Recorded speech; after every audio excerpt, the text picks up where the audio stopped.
A la casa Ronald McDonald ja estan preparant el Nadal. 15 famílies passaran aquí les festes mentre els seus fills estan hospitalitzats, la majoria malalts de càncer.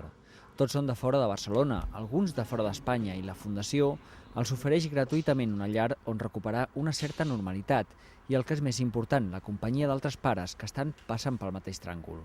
Aquí nosaltres sempre diem que no tenim ni psicòlegs, ni metges, ni infermeres, perquè per això està als hospitals, però aquí es fa són com teràpies de grup, són com grups d'ajuda mútua, perquè els uns als altres es donen força, inclús en els moments difícils, que també n'hi ha, lògicament, perquè la malaltia és molt greu i hi ha casos de nanos que no se'n surten, doncs tots els altres estan recolzant amb aquella família. No?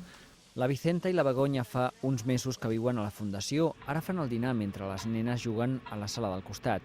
Una cosa tan bàsica com cuinar o tenir els fills a prop els ajuda a recuperar una certa normalitat. El niño está ingresado, tengo una niña, la he tenido allí en Bilbao y me la he traído ahora y por lo menos puedo disfrutar de ella se lo pasa aquí muy bien, está muy entretenida.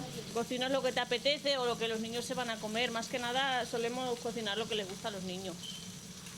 Que no, luego cuando están en el hospital, pues claro, ellos tienen que comer lo que hay allí.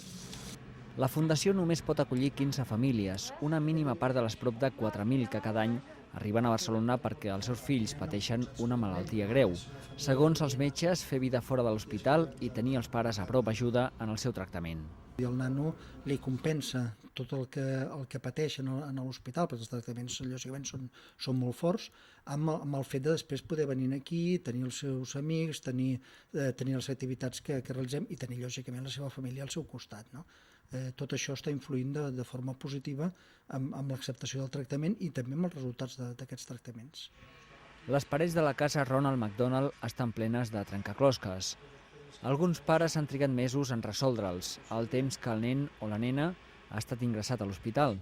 Una manera de recomposar el trencaclosques en què s'ha convertit la seva vida.